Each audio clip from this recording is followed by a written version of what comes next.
Hello and welcome to Perennial Activities. My name is Nick Travellini. I am a member of New School Policy and Design for Outer Space, a chapter of SEDS, the Students for the Exploration and Development of Space, based at the New School. And we are so thrilled to welcome to this series thinking about perennial activities and human activities and what will continue and what will cease, how things will change as we go into space. Exo-Moan Studios. They are a design collective and educational collective that are thinking about the practice of sexuality, practices of sexuality and having sex, and will be talking with us about some of their work, thinking about how sex can and probably will continue in space and what some of the different practices and concerns and questions we should be thinking about in regards to those practices will be in outer space. And so with that, thank you so much for participating today. I will turn the floor over to Exo-Moan Studios to introduce themselves and get this conversation started. Great. Thank you so much, Nick. My name is Dr. Eleanor Armstrong. My pronouns are she and her, and I'm one part of Exo-Moan Studio. Hi, everyone. My name is Akvile, and I'm also part of the Exo-Moan Studio. So today we have like a bit of a free-flowing conversation. We were really excited to be invited to be part of this discussion about what might be happening in space. What you'll be seeing on your screen as Akvile and I are talking is some visual prompts that come along with some of the kind of intellectual and conceptual prompts that we'll be presenting in this talk today. These are just going to continue through our presentation, so they will come back. These are kind of a melange of different ideas and thoughts that we have that are helping inspire and engage some of the content that we're doing, that we're producing. So what we're going to do is we've got kind of 5 big-ish prompts that we're going to think through. We're going to discuss them together with each other. So this will kind of be a bit like a live-ish podcast, I guess, is like maybe how this might be experienced. And please feel free to comment in the chat. Please feel free to have a discussion alongside what we're talking about. We are really excited to hear your thoughts and contributions as well. While we are going through this, I'm actually just going to slow these down so that we'll look at the slides for a little bit longer. Okay, so the very first question that we have for us is, what does it mean to be talking about sex in space? Like, what do we mean when we talk about this? So clearly, what are your understandings of this concept, sex in space? Well, I think I'm not going to jump straightforwardly to thinking about 2 people in bed, but maybe about more of an expansive notion. So not just sex, but also intimacy, human touch, care, consent, and also about different communities that might be involved or excluded when we talk about sex in space. Yeah, so I'm always fascinated that the histories of living in outer space, so whether that's kind of individual people going up to the space station or being in orbit, for example, these have a very traditionally militarized history. And I think we're all familiar with the concept that the military, not the most necessarily caring of spaces and intimate of spaces. I mean, it is in a very brotherly way. I was having a really interesting chat yesterday about how, often in the military people get these nicknames, and there's this idea of building a familial relationship, so you feel camaraderie and brotherhood with people you work alongside, but not necessarily this kind of very intimate sensual, sexual type of care and consent. That maybe is less prioritized in those spaces. So yeah, we really want to focus on not only sex, which is obviously the strapline fun thing that everyone is interested in. We're also really interested in these other dimensions, and so our discussion today is definitely going to touch on care, pleasure, consent, intimacies, and what these look like or might look like, or how we could even think through them when we think about being in space. Importantly, like, we take a really expansive approach to the notion of sex. So not just thinking about like heteronormative sex. We want to really focus and center like queer possibility and crip informed possibilities about space, making sure that it like features and centers a bunch of different concepts of sex. So for example, if you have a look at our studio on Instagram, we've taken some inspiration, for example, from kind of kink and like tying people up as a thing that might be important and useful in space as well. So yeah, I guess like, and the final thing that I think we like really wanted to emphasize is like a lot of space is like really about healthcare and like keeping people safe. There's like lots of studies on people's bodies, you know, like the bodies of astronauts and what happens to them in extended space flight.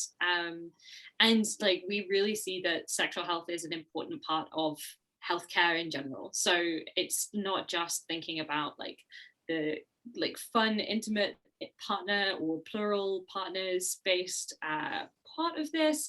Like also, you know, sex is about sexual health, about reproductive health, about reproductive rights, and any conversation that happens about like, you know, has anyone had sex in space, like should definitely also include these aspects of like, are we providing free and like equal access to, for example, abortion, to other kinds of reproductive healthcare. How is this figured? You know, I think Akvile, you're probably familiar, and many other people on this call are probably familiar with the apocryphal story about like how many tampons does a woman need in space, which like is trotted out apocryphally because it's kind of a terrible indictment of like designing for these things. But you know, important to really think about like these kind of reproductive care aspects and making sure that they are prioritized and centered in these spaces as well. Do you have anything else that we should talk about in this section, do you think? I think we could move maybe to our next point, which is where are the spaces for intimacy in space? Yes. And maybe it would be good to start with, well, not necessarily, but I'd like to mention in one of the images you'll see a drawing by Konstantin Tsiolkovsky, and it's called Free Space. So that dates from 1883, and I think it's an illustration that we've been thinking about living in space for a very long time. But from that drawing, what we can see is this big sphere. It does look like just a free space with some bodies floating inside, but I think it raises very interesting questions. For example, whose bodies are these? What are their roles? What are they doing there? What purposes do they serve? Which, you know, nicely ties in with what we're talking about. Where is the space for human needs? So not just survival, but also intimacy and care. And I think if we think about space travel or the current space travel, immediately in my head, I see the International Space Station, which has been called the laboratory in the sky. And if you ever walk through International Space Station on Google Maps or Google Earth, you'll see it's definitely a very utilitarian space, crammed with lots and lots of things inside. It's just an organized chaos. And how many of you would like to ask astronauts if they had sex in space, or if they ever thought about having sex in space or intimate relationships? But just by looking at the design of the ISS, I think, if not consciously, it has been designed in a way that it sort of deters you from thinking about it, or even, you know, having intimate relationships.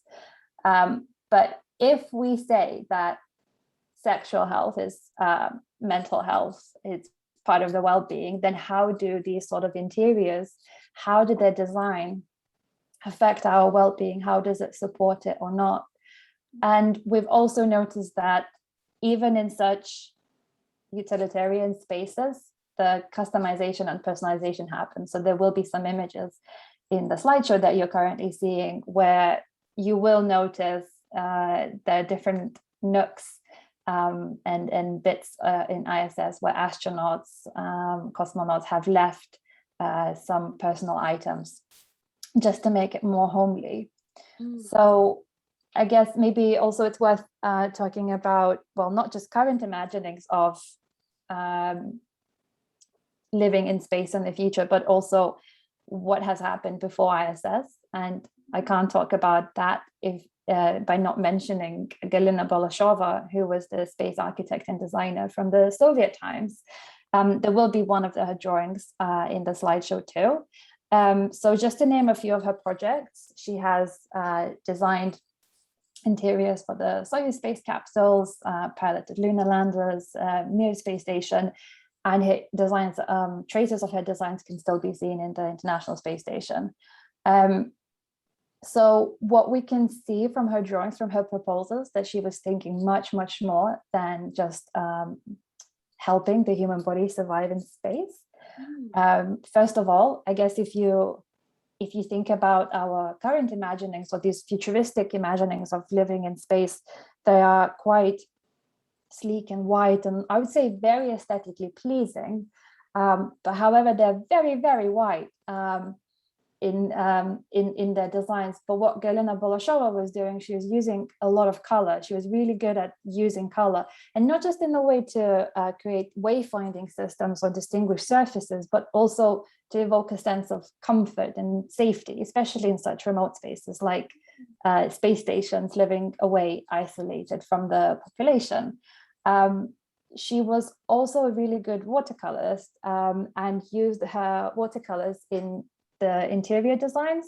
So she was reminding these lonely space travelers that, you know, there's Earth out there, and had lovely, lovely watercolors of earthly natural landscapes incorporated. So I think that's a very interesting point, would you say, Ellie? Yeah, no, I'm like totally fascinated. Well, I mean, I have many thoughts. We've discussed this like often and at length, but like this idea of like the intimate relation with nature is also really interesting to me. So obviously Galina Balashova is painting kind of landscapes and stuff, but lots of people have, you know, for example, pictures, or they take, you know, things that they get really attached to on Earth, like intimate relationships with animals, like non-human animals.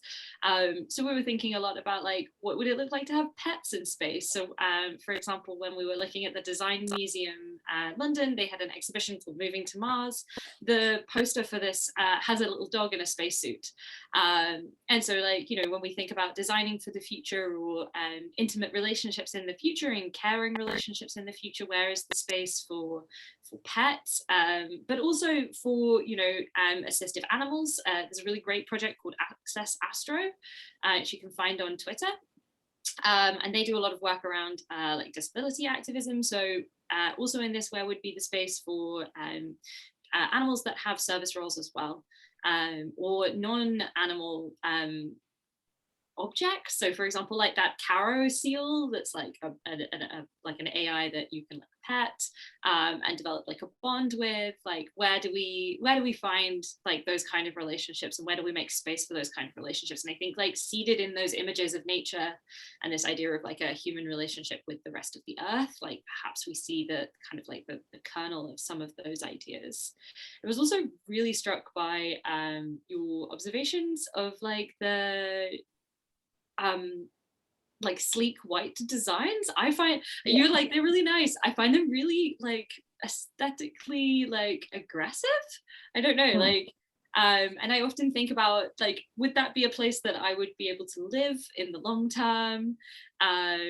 Like I don't know, like from talking to people who've been to Mars simulations, for example, on Earth, these like don't necessarily sound super like they don't sound like places that are like enjoyable to experience at length. And so people do this like customization in order to make it feel more homely, or make it feel more comfortable.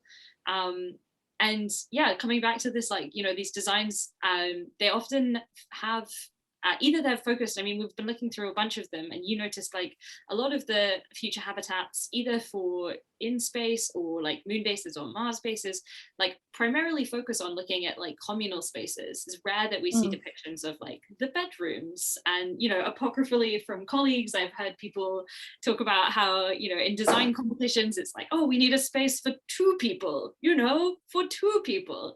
And like, I mean, there's so much to unpack in this statement that's like, we don't want to name sex, we want to like imply it, which, you know, is a culture of shame around something that we shouldn't be shamed about, but also, you know, has like deep heteronormative underpinnings. But most importantly, like it acknowledges that a lot of these spaces are not designed with privacy in mind. You know, like if you did have, for example, like you did have a child, like where would they live? Like, are they living in the same space as you? Like, is there space in these rooms for, you know, like co-sleeping with a family arrangement, or like are these all individual bunks? And if they are, like what does that tell us about our concepts of who is going to space and what kinds of things might be going on in that location? Yeah, absolutely. And if you if we just go back to with the designs of Olga Bolashova, and we see all these soft furnishings and colors and sofas, what does sofa mean? That a couple people can sit down. And at the same time, while Galina is making her proposals for these space habitats, we have the release of Space Odyssey, a very, very similar time. And it's a very, very different picture. We know that it's an imagining of a really far away future. However, we see, and it'll be one of those images in our slideshow as well, the sleeping arrangements. So we have one human looking after the space that they live in, and the rest of the people are confined to these tiny, small, singular sleeping pods, sleeping capsules. So they're sleeping by themselves for a really long time.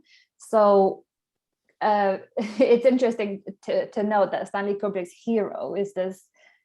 He's a technician. He's a tool in the system, and does not need a comfortable surface to sit on, especially that he's there by himself and getting some assistance from I don't know, like an AI agent.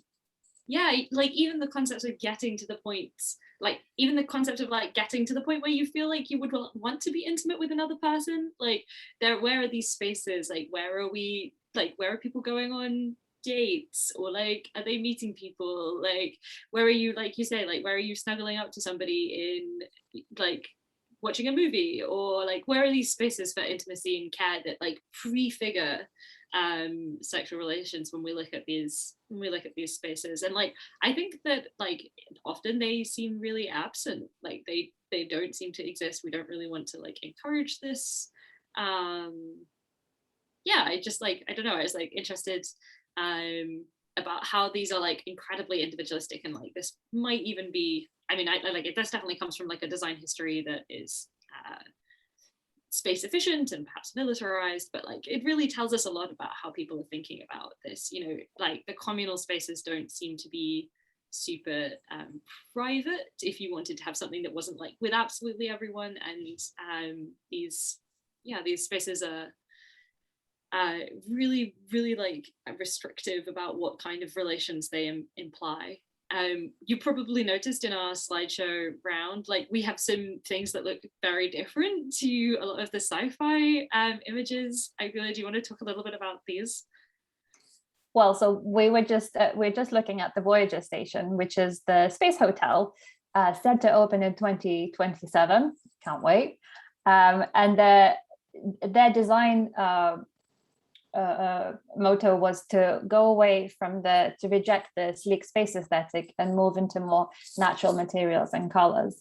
However, I think even from looking at the pictures, we can see that, well, they are portraying a bedroom, yes, but is it rejecting the sleek space aesthetic? I would say not as much as maybe as we would like. So we're still seeing, and I'm not against spacious living spaces that are bright, but just wondering, what is the obsession of using white in designing the future habitation? So Ellie already mentioned the Moving to Mars exhibition, where we mostly saw proposals on architecture and materials, and there was even a kitchen. So I guess that's a human element. They showed a tiny human element, such as a kitchen, but already the aesthetic was not challenged in any way, really. We still saw these sleek, plasticky, smooth surfaces. And I just wonder, what does it do? What does the space aesthetic do to our understanding of human touch in the future? How does it accommodate, or it doesn't? And just very anecdotally, if anyone has had a smartphone, they all look pretty good. They're designed until it's disrupted by an interaction with the human body, so grease and things like that. You would also have noticed Tarek Keskin's work. Again, I would say it evokes a sense of maybe control and some sort of purity, or this absolute sense of a control of a space. But again, it's super white and super sleek. And I know that this is a concept design, and we see a lot of white being used in concept futuristic designs. And even Kenya Hara talks about the color white in his practice, and how it comes and how it is played out in the Japanese culture.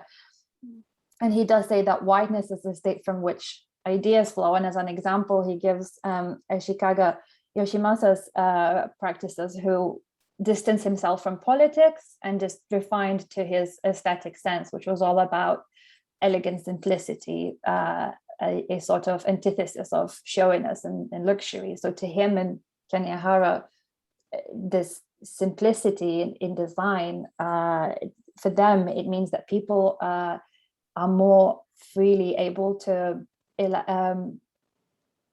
so they're sort of investing their feelings more freely by looking at something that's simple and elegant rather than elaborate carvings or ornamentation. But I guess it's just one of the extremes, isn't it? Like, you don't have to remove everything, and also, like, their bones. I mean, we've discussed this before, but like this idea that like art, like any design could somehow be apolitical is, I think, a complete fallacy, right? So these are political designs, but they're just political in a different way. And like there are, like, as we've just alluded to, like there are politics of these designs that are about, like, you know, resistance to, like, they're about control, they're about like perfection, they're about things being perfectly ordered. You know, a lot of the stuff that we see, especially early speculative habitats, are based on like ideal humans. There's a really interesting essay in the Moving to Mars book that talks about how the ideal man is used, which is a very kind of eugenics oriented idea of like the perfect type of human who would be able to fit into these spaces, and like that we would be able to, you know, maximize productivity. There were studies on, like, for example, kitchens that did this with women, where it's like, how can we, particularly like white women in America in the early 1900s, like how can we make the kitchen the most efficient space so that women can be as productive as possible in the kitchen. And like, yes, maybe we're designing something, but we have like a particular, like, even if it looks apolitical, like there is always a political agenda behind these. And so I think something that like we're really trying to do in this discussions about sex and space is like be explicit about the fact that there are always political commitments to these things. You know, if we deliberately do not talk about things like intimacy and care and pleasure and build space and time for producing these things, then like the political decision is that these are unimportant, and that like we're able to exert power over people's lives that forces them into being in a particular way. And so one of the things that we put into this presentation is like some pictures of like erotic spaces, often from red light districts or from clubs. And you'll probably be able to easily distinguish these from the aesthetics of space science because they look so visually different, which is totally fascinating to me that like there are visual lexicons for like particular types of intimate spaces, right? Like, and like you say, we've just actually, really passionate that this is at the Venice Biennale. Like we have just been writing for the Lithuanian like contribution for Cosmos's journal, where our whole piece looked at like, what is it like to think about touch in space? What is it like to focus on the aesthetic, like the tactile experience of being there, beyond the visual, beyond the sound, beyond like the the ways that we might normally engage with space. Like, what would it be like to imagine something that's centered on touch, and what kind of possibilities do we open up if we do that? So I think, like, yeah, the idea that like somehow this sleek aesthetic whiteness is like apolitical, to me seems like a deliberate misunderstanding, or a deliberate like position to try and assert control over that aesthetic design in the first instance. I guess it would be worth mentioning then, if we're talking about the use of color white as a political move. Helen Runting and Helene Fricott in the article about white, wide, and scattered are talking about how the use of white in interior design is creating a sort of a light boxing effect, which directs our attention a very particular way, but it leaves things in the background. So what sort of things it's leaving in the background? What doesn't not want us to see? Where's the eye hiding? So I guess all the color, all the imperfections, all the human maybe needs and bodies that don't fit into this perfect picture might be left behind. And how can we counteract this whiteness, the use this sort of aesthetic that's, as Ellie put it. How did you put it, Ellie? It was I don't know. aggressive. Yeah. But I think to counteract this space aesthetic, it'd be interesting to look at color and use of color in designing such spaces.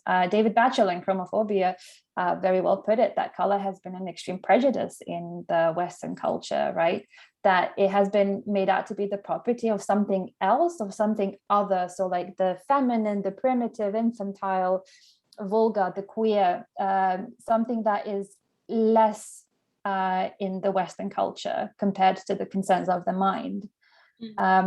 And yeah, so if we contrast the images of these sleek white future habitations with the images from, let's say, the red light district, or what sort of space designs, spatial designers we could look at to rewrite this and change it. So one of the images that you must have just seen was of an artist called Athos Bourrez, and their whole work is about creating erotic spaces or erotically charged spaces, which I think is very interesting and might be a good inspiration to challenge that space aesthetic. Yeah. And I read a really great essay that prior to this talk I was like trying to dig out. It was either for the New York Times or for the New Yorker, and this I think is the foundational problem as to why I cannot re-find it, because I can't remember which journal article it was, which outlet it was from, but it was talking about Pixar's Soul, the new movie that came out a couple of years ago. And one of the things that the article was talking about was like the aesthetic plane, like the aesthetic choices that have been made in that film about it being like the souls all come from this very white place and they will kind of glow this like white blue, but they go into the body of a black man in America, and the author was saying like, what is it about this idea of like whiteness as being like close to godliness and spirituality, and like that is incredibly tied to racialized hierarchies, to like conditions in the West, and the way that we like expropriate those through imperialism and colonial practice. And I think that it's really important to pay attention to that when we think about like the other moves that are happening within space science as well, in terms of discourses around colonial practice, discourses around exploitation, that perhaps seeing this like continuation of these like really white aesthetics, and the absence of these spaces for intimacy, which like we talked about is like often a site of like queer care and queer relationship, and like resistive practice is a particular idea about like what the future might look like in these spaces. Just before we move like totally on, I think we've like spent a lot of time on this, but we've kind of covered it. One of the other questions that we were going to pose to ourselves, which was like, what are we drawing on to create these narratives? So I guess we'll just bundle this up together, is like these like customizations. So firstly, like we are not the first people to observe this. Want to like make sure that we acknowledge that there are other researchers, including the Ethno-ISS project and the Archeo-ISS project, that are looking at this. So there's lots of thought and theory going on around like what does it mean to customize these spaces. But it's definitely not the only time we've seen this. And like sometimes the way that these like isolated spaces are customized like is really, like, to me, very unpleasant. So for example, the Apollo 12 program, people thought it would be really funny to like photocopy porn into the manuals that astronauts had on the moon. So you can like go and look these up. There are like images that come from Playboy in the year that the Apollo 12 mission happened, and they have little captions like, "Did you find any hills yet?" Which is like really gross as a way of thinking about like what is going on in these isolated spaces, but certainly isn't unique. Morgan Sieg, for example, who does a lot of work on Antarctica and Antarctic bases, observes that like prior to women being accepted onto these Antarctic programs, like they often also had like a lot of porn on the walls as part of the customization. And so when we also think about like sex and in these places, like want to think about like what kinds of environments are people going into to begin with. So like, are we going into spaces that value all genders equally, or are we seeing people being degraded? Not that sex work is degrading, but like that they are imagined, particular genders are imagined in particular ways, and that they are like kind of at the behest of other people rather than being like independent researchers of their own right. And I think like Sophie Lewis writes a really great book called Full Surrogacy Now, and one of the things in this book is like about how without surrogacy and without like full surrogacy, we end up in a position where like it is always possible to reduce particular bodies to reproductive organs. So actually was saying just before this call, I was at the Space Center Houston this week, and they had these like radiation shields that people would wear, and the way it was like depicted in the exhibition was like it kind of looks like a stab vest is like the best analogy I have. So it's like the top of the body is covered by this vest, and it's on a body that looks kind of feminized in the display, although they like don't have any like particular markings. It's just a very slenderized body compared to some of the other like very bulky like masculine muscly type mannequins that they have elsewhere in the museum. But the description is like, this is really important for protecting women's breast tissue and ovaries. And so like also this idea of like the body as being the site of reproduction, and you know, like probably many of you have seen an article in the Tribune in 2017 that was like, we're going to have an all-women mission to Mars because like that will present people having sex. And we see this like collapse often where it's like the body that has the uterus and breast tissue is like immediately collapsed as being firstly a woman, and secondly like almost entirely co-opted into being just for reproduction. Like the important things about the woman's body is like we must also protect the breasts and the ovaries. And it was like super interesting to me as well though, because like it's a stab vest, it finishes around the hips. Like what are the dudes doing? Like people with testicles, like are you getting some special little cups that go on those to protect them for reproductive potential, or like we don't worry about that, or like we don't want to talk about that because somehow that's weirder to talk about in a museum that's oriented towards children? Like I had so many questions. I only saw this on Monday. I haven't like quite worked it through, but I was just really interested in like how quickly we go from thinking about sex as an act that might be intimate, that might be about pleasure, that might be about caring for somebody else, to like sex as the act that is reproductive, and that we must like protect the body for reproduction at all possible costs.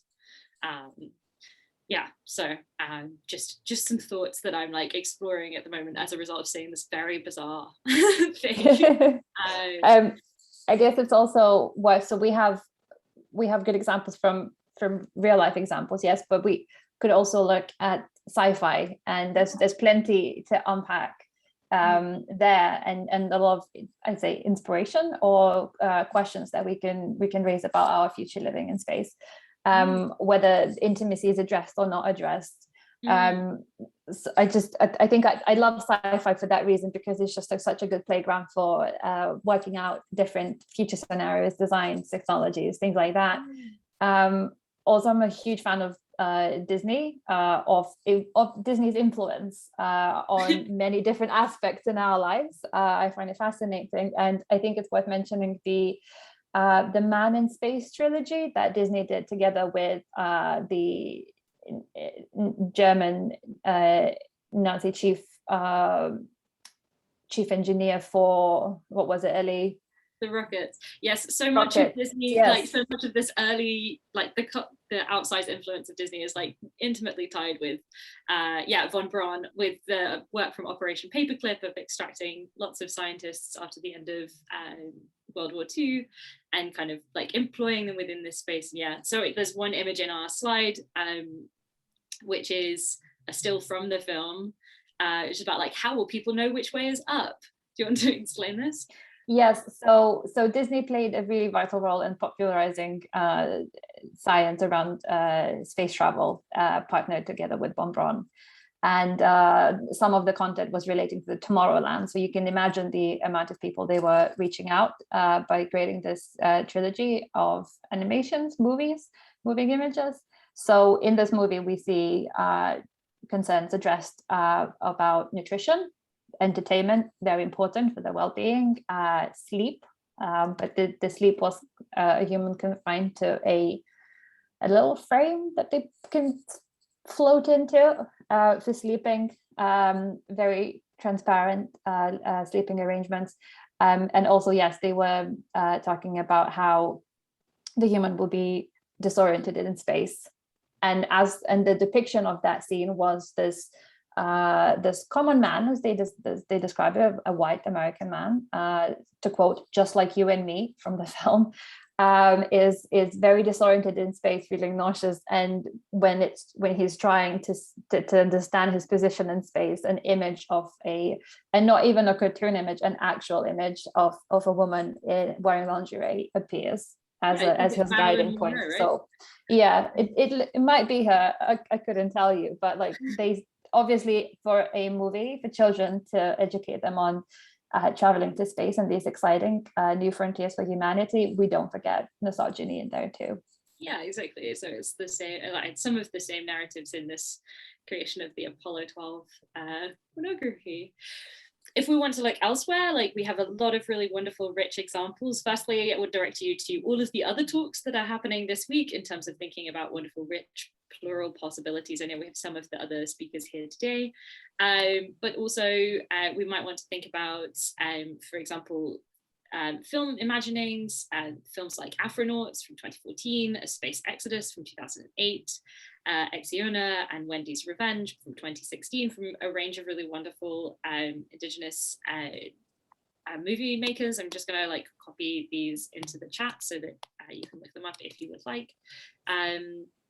And also, you know, particularly we want to draw attention to some really wonderful sci-fi authors who resist and challenge the possibilities of space, including Octavia Butler and Ursula K. Le Guin. I'd also like really suggest, when I was doing some research on this for my doctorate, a book called Queer Universes, Sexualities in Science Fiction, which is very interesting. And one of the things that they really point out is that whilst we have a lot of possibility in these spaces for alternative imaginings of technology, we have really advanced like imaginings of what it might be like to live in these places. Like often the gendered roles and the sexual roles are really normalized against what we have now. And so like one of the things that we might think about when we think about sex in space is also like, what roles are we continuing to perpetuate, or what like things do we imagine from our current societies are kind of immutable and unchangeable, and it often seems to be these things like gendered roles, in not like obviously all of them, but like these are perhaps some of the spaces that are least challenged or least like redeveloped, I guess, when we think about the kind of things that we might be doing in these spaces. Okay, so I guess like probably many of you are here to think more about this. Our like next prompt is like, are people doing this? Is this something that's happening? Like, do people have sex in space? Why are we so interested in talking about sex? Like, why does this matter? And like, we're not the only people who are thinking about this. There are definitely other things out there. Akvile, do you want to touch on some of the other things that we've seen happening that are in this domain? Yeah, so maybe it's worth starting with the zero-G suit, which is one big bag that can be secured in Velcro. It was, forgive me for forgetting this person's name who developed it, but she's been doing research in this topic. So it was tested in zero-G to see how this zero-G suit can help or can aid in having intimate relations in space. I don't know if it has been taken any further, but it definitely caused a lot of, it attracted a lot of attention when it first came out. Because one of the reasons that this has been produced is like, without gravity and without things to like hold you in place, like it's important to be held in place with your partner. This is one of the reasons that we were looking at kind of maybe kink orienting, like bringing in ideas from kink into these spaces, because a lot of that is about tying somebody somewhere, and actually like in space where you are not like having friction against a surface, like being somehow attached to the other person, in this case in this two suit, like is an important part of being able to be close to them. Like there was also all these concerns about like what happens to the liquids. Again, really vague. Like one of my least favorite things about this area of research is that everyone talks in euphemisms, and it's very annoying. But lots of things about like what happens to all the liquids, like what happens to bodily fluids. And yeah, I mean, I think that does definitely deserve a whole bunch of like time to address, but I wish people were also more explicit about like what kinds of bodily fluids are we talking about, and like when we talk about this, like what are we implying, what do we mean? But yeah, anyway, sorry, I interrupted you about what else we've seen. No, that was great. But I guess so this the zero-G suit, I think it is also a starting point to redefine what we mean when we talk about intimate spaces. Do we need one? Do we need an actual physical space, or is it a bag, or is it ideas borrowed from kink? Can you imagine being on the space station being like, I'm just gonna go use the two suit, see you in a bit. I don't know, like, I feel like it's solving the actual issue, but then like it creates so many other issues in my mind, like yeah, absolutely. So there's, I think there's a room for to consider a lot of these ideas. How do they play out? It's not just one simple answer, is it? We also going to mention the Tenga sex tech company, who launched one of their sex toys fairly recently into space, and it wasn't for use, but it was to send a message that they're there, that they are aiming to be the suppliers for, I believe, the taikonauts, and supply them with sex toys. So there are tests being done on how do they work and function in space. And this is like, I don't know, another thing is like, you know, at the Space Center they had like all these watches from Omega, because like Omega supplies the watch for NASA astronauts, and I'm like, oh, wouldn't it be like we supply the flashlights, or we supply the like packers for astronauts. I don't know, like how are these being figured within these conversations? Like, are they a tool? My suspicion is like no.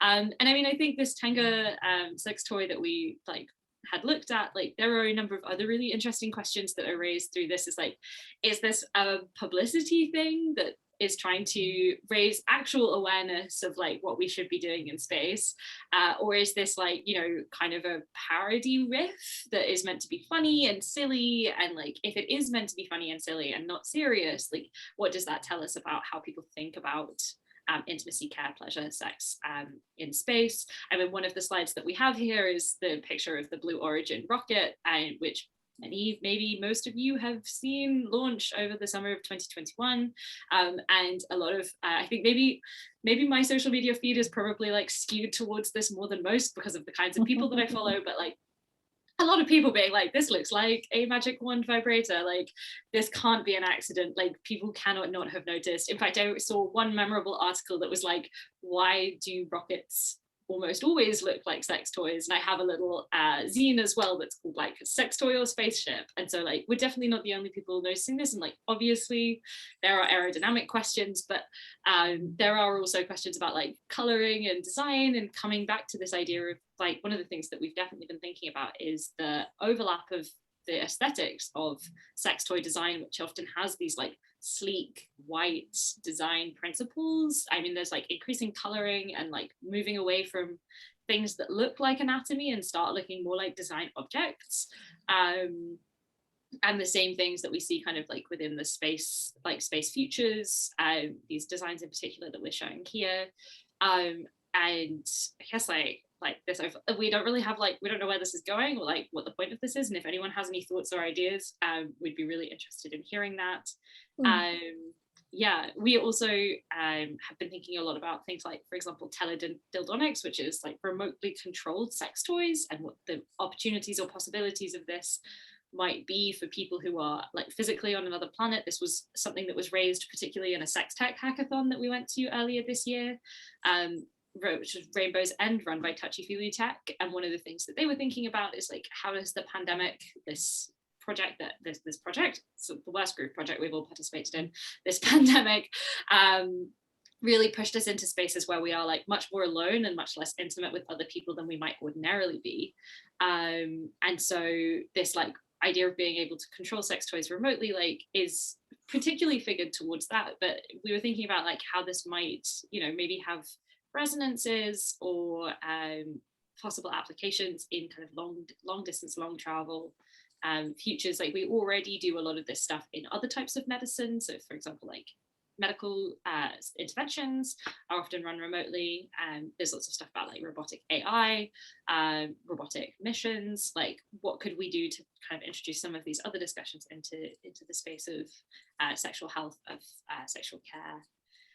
Yeah, sexual pleasure and consent in this. Is there anything you would like to add about this? Well, you already mentioned that what we see in sex tech, there's the innovation taking place. So some of the sex tech is moving away from realism into abstraction. However, it is still fairly gendered. And even the Tenga sex toy that we talked about, it was very explicitly said it was a male sex toy. And even the design is reflecting which gender it is designed for, which is questions, what does it do about our understanding of sex, of gender, of sexuality? Do we really need gendered sex toys? What can we learn from communities that design other? So if we look at MB, they are a company that design less gendered sex toys. They also use less gendered language. They're dropping the male and the female in their products. Get Bumpin' is another good example. It's a company that is catering for bodies with different abilities, a community that has really suffered from their technology looking not really good. Ableism in these design practices and ableism within the sex tech community, definitely. Yeah, I think that. Go on, Ellie. No, you go. I think there's a real power in designing sex toys. The design in itself of sex tech can be considered as a political act in reclaiming sex, or sex as a political act. For example, Fernando Sosa 3D printed a butt plug in the shape of Donald Trump. Ellie already mentioned how people compared the blue origin to a big dildo. So there's a political power in that that we could look at. Yeah, and I think that idea, like not the Donald Trump part of it, but like the 3D printing is also talking about like innovation within the field. Like this idea of being able to 3D print things is something that's really discussed in space futures, often as like a way of building habitats or building lives on other planets. And so also perhaps thinking about like, what are the potentials and possibilities of doing these kind of designs? You know, like also I've been talking about spacesuit design. And, you know, if you were to print something that was fitted for your body, like how do we make space for bodies that change shape, or bodies that are like in gestation, for example? and being able to make space for those kind of things, but also you know, and just being able to create something that fits you. So the New York Toy Collective or New York Sex Toy Collective do a lot of these kind of like really personalized, intimate productions of packers and also dildos to empower people in their bodies and feeling like they are they fit the way that they think about themselves, and that their body responds in the way that they would like. So yeah, I think there's like a lot of possibility in sex tech. Like there are lots of really wonderful innovations that we're seeing in sex tech that we really hope like might be brought into other kinds of like imaginings of space. Like there's lots of stuff that we don't need to reinvent all of these projects, I guess, when we think about in space. So we just have like one final thing that we were going to touch on, which is like we talked a little bit about how all things are like always kind of political, and I guess like we just like as a wrap up wanted to really emphasize that this project that we do, this work that we do on sex and space through our design studio, is like commitment to a particular idea about what might be happening in space, and it's almost impossible to divorce any questions of sex and care and intimacy, reproduction and pleasure from having particular thoughts about like what kinds of things should be considered and thought about. So for example, like we're also really interested in questions of like consent over long duration. If you consent to being part of a mission at the start, maybe you consent, like maybe we could imagine a future where you consented to have a child, but you change your mind. Like how do we work through issues of consent in the long term? How do we like manage these kind of questions? This is something that a lot of practitioners in the sex community, like sexual health and sexual well-being community, really focus on, is like how do we instigate and develop really good consent practices. And I think there's definitely a lot that the space community could be learning from this. I was having, actually, Nat is here in the chat, I had a really interesting chat with Nat Trevino earlier this year, I think, about like, what does it mean if you separate from somebody and you end up homeless, for example, and I think she had been talking to Fred Sharman as well, and that, like, in this case of being queer oriented and feminist about this practice, like homelessness in the UK, for example, disproportionately impacts LGBTQ and queer young people and people with disabilities, and so persons who are homeless or houseless on Earth, like this is obviously a big problem and we should really be addressing that, but even more than that, like on another planet like Mars or on the moon or in space, like you cannot be houseless because it provides all of your like actual needs, including things like air, food, and like protection from radiation. And so if we see these things as being coincident with particular marginalizations around queerness and disability, then it's also and gender, escaping domestic violence, escaping these kind of things. Like we really need to be frank and honest about the kinds of societal problems we see here on Earth, and how like we need to tackle those in advance of kind of any project that takes people off Earth. What else would you like to talk about? I think we covered. Okay. I think we covered quite a lot. Yeah. Yeah. Okay. And just like one final thing then that I really wanted to emphasize is like the commitment to thinking about things like access oriented towards disability. Again, I just want to highlight the really exciting work that's happening at Astro Access. Like they had a really wonderful project recently called Will There Be a Space for White Canes in Space? It's a lot about like visual disability and techno ableism. And that like a lot of the, if we take a longer history, a longer historical look at medicine, especially space medicine in America, early founders of space medicine, including people like Herbert Struckold, were in fact part of this Operation Paperclip that extracted like Nazi individuals and from the post World War II state, and like then they founded things like the space medicine program. And so when we look at these longer histories, like the kinds of ideological commitments that were underpinning those projects to begin with are also really important to be unpacking as well. So yeah, I see, Nick, that you've turned on your camera. I assume this means that we must wrap up for some questions. Oh no, okay, well, I feel like we've arrived at that point anyway, so now I've said it, it's happened. Fantastic, thank you. Yeah, sorry, I was trying to take my cue from you, saying that you just had one final thing that you wanted to talk about. No, that's okay. So thank you both so much. That was fantastic. And that was a really interesting conversation. And so I'm sure that lots of folks have lots of questions, lots of things that they would like to raise and discuss with you. And so if folks would like to do that, would like to get themselves on Stack to ask questions, you can either raise your hand using the Zoom function, the function in Zoom under reactions, or to verbally address your question, or if you'd like to type it into the chat, I can also verbally relay it if you're not comfortable verbalizing it yourself. Is there anybody who would like to get on Stack to talk with Exo-Moan Studio?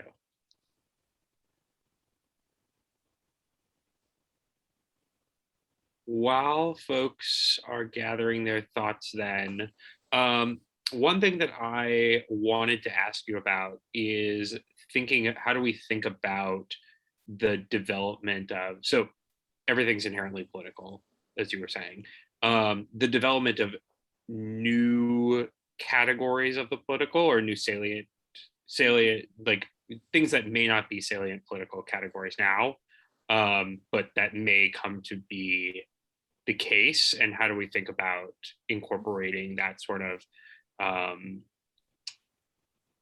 guess creativity into thinking about our practices and our technologies that we're building. And so one of the things that I'm thinking about is the way that generations have become a more politically salient category over, say, the 20th century and into the 21st century. I'm particularly thinking of stuff like the boomer millennial discourse, and the way that age and different generations have become more politically salient categories. How do you think about incorporating some of that into your considerations here?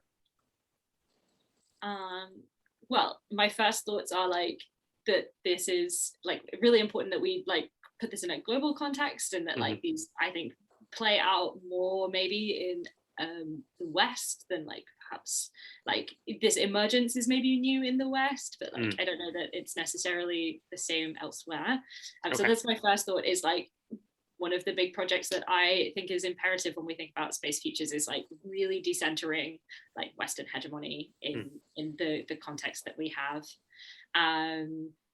So that's my first thought, which actually doesn't answer your question, but I think is like a really important political commitment to begin with. And then the second thing is, I guess, like to be really expansive about the way that we create these kind of spaces. Thinking about like how do we create space for like unionizing, for example. Like famously, astronauts are not unionized, and like this raises all kinds of questions about politics of labor and politics of care around like responsibilities at work, but like like we do see some resistance in, for example, the Skylab program, where like people just stopped working and like contacting NASA, but like we don't necessarily, when we talk about these things, create these spaces. I think like Akvile really saliently pulled up earlier, like that sci-fi is really good at creating these spaces, and I think being really proactive about platforming different sci-fi futures and sci-fi ideas is like one of the ways that I think that we could make these kind of spaces. Akvile, do you have any thoughts? I think, yes, sci-fi is a very good space to work out these scenarios. Technologies born on TV shows have influenced technologies that we have now. However, technologies, yes, we're still not talking about generations. Intimacy, care in these scenarios, so there definitely needs to be more of that speculative design that could be helpful in addressing these questions. I think also your question on gender, like it's not an answer to your question again. I'm sorry, I'm just like having lots of other thoughts, which is like one of the things that really happens in sex tech, and there is lots of push for, is like to address like sexual health for older people. So a lot of focus on sex tech and sex care is like definitely towards people who are younger, but like how do we make meaningful spaces for you know, like intimacy for elderly people? And like I think actually this whole discussion on like what would it mean to age in space meaningfully over a course of decades or anything like this, like, you know, if we're not having this discussion, are we just imagining that people don't get old? Are we like killing them off? Like that's really bleak. Like perhaps we should be thinking about this a bit more. But also like people who are older also deserve, you know, intimate care, pleasurable companionship. They deserve sexual empowerment. They deserve these kind of things. So I think it's really important to, you know, like perhaps this is not a question about like making political space, but it is a question about like how do we create space for different generations? And you know, I mentioned in our discussion, like if there's not space in your bedroom for a crib or co-sleeping, like how are you imagining raising your new generations? Or are they just like, you know, we didn't talk about this in the talk, but like I'm fascinated in WALL-E, that I was gonna say, like I people may have seen the film WALL-E, the Disney film, like on the starship that they're all living on. Like the conceit of the film is like nobody talks to each other apart from these two people who like fall off their chairs and end up like sharing some kind of like, you know, romantic intimacy moment. But they also have like nurseries with babies.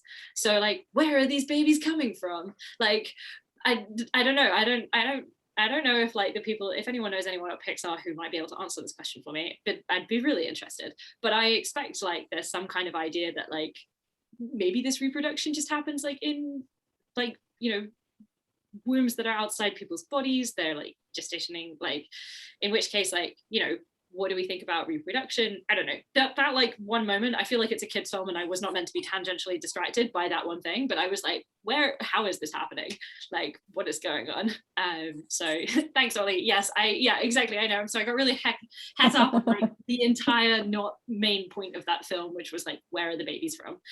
But the like, you know, one of the interesting things in that narrative arc is like the completion or the resolution really happens when the white man and woman who have met each other like retake those babies and start looking after them as a nuclear family. And so again, like the reification and the like reinscription of like the heteronormative nuclear family within this space is, you know, not even absent when we think about many thousands of years in the future on a spaceship far, far away. The only way that we can resolve this is like through heteronormativity. So yeah. Fantastic. That was a totally excellent response to my question. That was, yes, that was fantastic. So thank you both.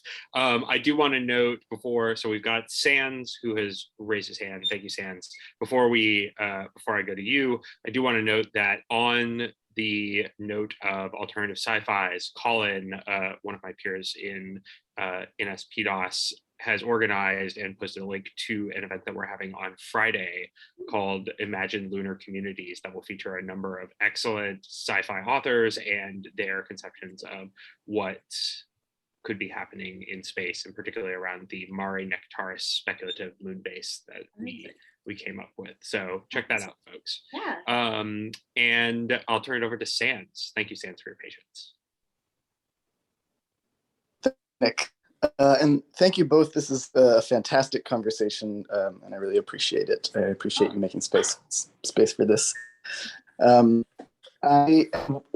very enthusiastically in line with the conversation. Usually when that happens, I try and flip to a devil's advocate kind of thing. So I'm trying to think through how we treat space for sex on Earth and how that might translate into some of these space stations. And I'm just curious to hear if you have any thoughts about privacy and what we would reasonably expect from kind of office park / laboratory in the sky. You know, in the way that we, you know, there aren't necessarily spaces for sex in offices on Earth. And you know, just thinking through a lot of the surveillance culture around these outposts. There's famously a ton of surveillance cameras on the IS, which would make all of this kind of complicated, fascinating detail about the fact that the bedrooms aren't for more than one person. But maybe you could put 2 people in there. But anyway, so that's just rambling thoughts about how maybe it's not surprising, the current state of things, but I'd love to hear your thoughts. I think, yes, the surveillance, we're so interested in what people do in space. It's still fairly new, isn't it? Even Ellie shared a very interesting video with me of taikonauts and how they begin their day, and they were just sort of crawling out, well, floating outside of their pods. Do you remember that video? So that's a very interesting point, and I don't know. Yes, there should be doors in space for people, so that how do we talk about these things, but also not maybe compromise the identities of the people that are currently in space, that have the human needs. I think, Ellie, we had a very interesting conversation about that earlier this year. So there should be doors, but also how do we go about this? Yeah, and I think that there's like a whole bunch of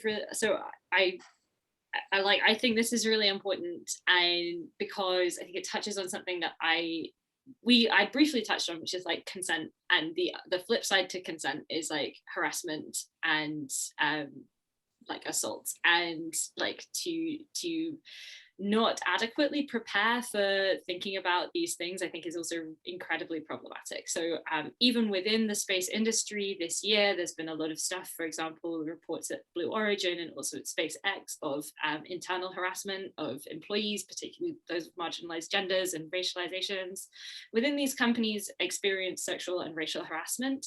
And this is really difficult and problematic, and I'm absolutely certain that this happens at larger space agencies. Like, I have heard from people at colleagues of mine at NASA that this happens to them. I have heard from colleagues at other space agencies, including the European Space Agency, Roscosmos, JAXA. Like, these are perennial issues that unfortunately happen across organizations, regardless of whether really they're to do with space or not, but like particularly within space industries. And I think that we don't take seriously enough the fact that the people who are producing these cultures and these ideas are the very same people who are, you know, like these cultures and ideas that allow harassment here on Earth are also the people who are like figuring what, you know, SpaceX might look like if they had a base on Mars. And it's incredibly important. So like, one of the ways that we really see like material impact, I mean, a lot of what we've discussed is like very speculative, very fun, like very interesting to us, but like one of the ways that I really hope that we might be able to make like concrete impact with this project is thinking about like, how do we develop harassment training? How do we develop like training against these kinds of things, like pro consent, like that allow us to think about what it means to be really prepared to answer and anticipate these questions going forward. So actually, like a really great example of this, or a really terrible great example of this, is over the summer there was a project called High Seas that happens in Hawaii. And there was one of the members of the people who were meant to be on this like Mars analog mission, where people go and pretend they live on Mars on the top of Mauna Kea, which has all kinds of other colonial implications that I think are problematic. But one of the problems that came up with this was one of the participants tweeted a picture which basically said, oh, it was like a WhatsApp text message. What are we going to do if something bad happens to the rest of humanity in the pandemic while we're on the base for 6 weeks? Somebody joked, well, I guess we'll have to repopulate the human race. And then somebody was like, good job, you picked 4 women and 2 men to do this. That's a good ratio for doing this. And then tweeted this online being like, haha, so funny to joke about like having to have sex with my coworkers. And resoundingly, people were like, this is very uncool, like, and actually like not at all acceptable. But it transpired that High Seas like don't have any sexual harassment policy for people going to their space, right? So they don't have anything that prepares people going there to have any kind of formalized relationship with other people that says like, actually, this is entirely unacceptable. And so I think like, you know, we really have to think about like, where are we preparing these spaces? How are we equipping people who go there to think about these as issues that are worth addressing in advance, and that we should be like not responsive but proactive about producing this material. And so like one of the things that I really hope that this project might do is like start seriously instigating some of that conversation in the wider space sector. That this, it like, whilst funny and like the hook is always like, do astronauts wank in space? Like the material impact is like, people get harassed for this in the ways that we pretend to be in space already, and that we could address this and we can make changes. We don't have to continue this way. Fantastic, thank you. And we've got Colin with his hand up. Go ahead, Colin. Hi, thanks. And thank you for all of these points. Fantastic conversation. I wanted to jump off some of what Sans was bringing up about privacy, and I think the angle you're bringing here about consent and current issues with harassment, etc., is really important. I want to flip it to a hopeful side of like cultural change, is that in space already you're lacking a lot of autonomy and a lot of privacy for a lot of other bodily functions, using the restroom, for instance, etc. There's a certain comfortability that comes from that. And I have experience in the past. I used to sail on tall ships, historically rigged vessels, and you're in a forecastle with 8 people. Not bunks are only made for one person, but not everyone sleeps in their own bunk. We can say that. And so there is this certain, changing is fairly public. Everything is fairly public, and it does change the culture of some. And so I'm curious. You were talking before about like privacy within space, and is it, oh yeah, but I'm going off to use the 0G sack, which I'm really curious about the design of now. I'm like, are there handles inside? How? There's still questions though. There are so many questions. I really think that project raised more questions than it answered. Anyway, sorry. Absolutely. So it just becomes like, does that change the culture of how we view sex in that setting? Akvile? Well, yes. I mean, the way we design sex tech definitely, I think, shapes our understanding of how sex happens. The 0G suit, it is, just imagine a potato sack with some Velcro stuck inside. It is really aesthetically not pleasing. So it's an interesting contrast. I wonder about those design decisions they made compared to if we look at any type of other sex tech that's on the market. The care and thought has been put in designing them. So why not? Where was the thought? Where are the aesthetic decisions for the? Someone said, "I worry how to clean it." Yeah, that too. But yeah, definitely. How something looks, I think it's certainly important, not just function, but also the aesthetics of it. Ellie, do you have anything to add on that?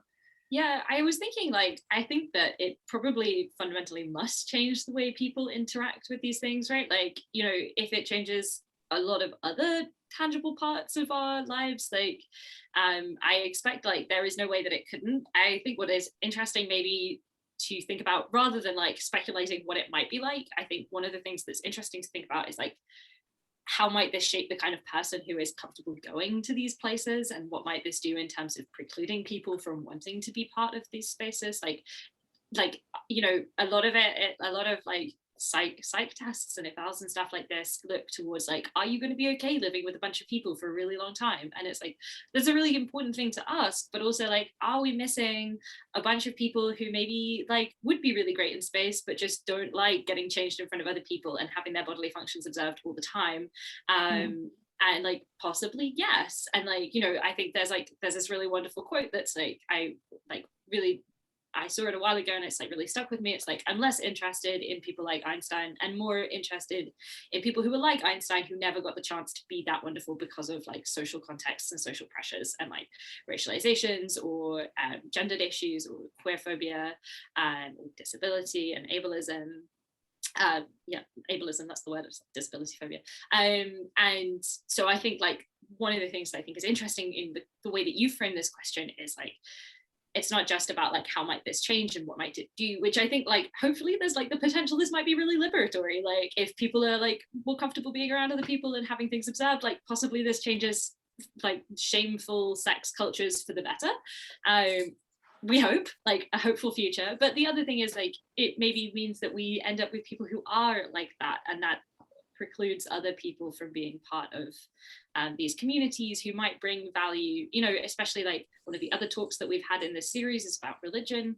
There are people for whom like this might be like a religious observance, and that like then we might not have people with particular ethnic and religious backgrounds for whom this is uncomfortable or impossible, and that like in itself is a really important act of discrimination to be thinking about, like and how that shapes the types of people that we see going forwards in these cultures. So yeah, like I think that like it fundamentally must. I think there are questions about like what the implications of those kind of things are. So great, thank you. I think we have time for one more question before we gotta wrap up.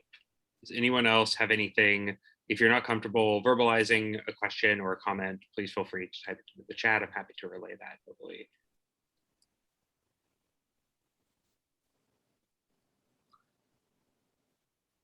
While folks are gathering their thoughts for that, while someone's gathering their thoughts for that final question, do you two have any final thoughts that you, or questions for us, anything you'd like to leave for us to take away from this conversation? I'm like super interested in if people have been thinking about this themselves. Like I'm on Twitter, like we are on Instagram. You can find me on Twitter under @EllieTheElement. You can find us on Instagram under Inspace No One Can Hear You Moan, or one word. And please be in touch if you've had any thoughts about anything like this. Like I'm super interested to know what other people think about, because obviously we come from a very particular situated background of like being in the UK, being white women in this space. Like I'm super interested in how, you know, being from elsewhere and elsewhen shapes people's perceptions on this. So please like feel free to be in touch. Akvile is also on Twitter. I should say Nick's putting these in the handle in the yep. Twitter. That's my like call to you, is like if this has prompted any ideas or thoughts, please be in touch. I'd be really interested in learning about what other people think about this as well. Great. There we go. Thank you, Nick. Yeah, sorry. Well, fantastic. Then it seems like we're good to go. Yeah, thank you so much for coming. Wonderful audience. It's been really great. Thank you to everyone who made it. Yeah, apologies for the technical, the technical difficulties. I was not anticipating Eventbrite doing scheduled maintenance at exactly when this was supposed to start. Whoever anticipates scheduled maintenance, really, even the people scheduling it. Yeah, but actually. So thank you both for speaking with us today. Thank you for participating in this Perennial activity series. Thank you to everyone who came out today. We still got 2 more events this week in the series, tomorrow, Thursday and Friday, both at 12 p.m. Eastern, or 12 GMT -5. So please come out to those if you can. They'll also be fantastic. And with that, I'll go ahead and officially conclude this event. Thank you, everyone. Have a good day. Thanks, everyone.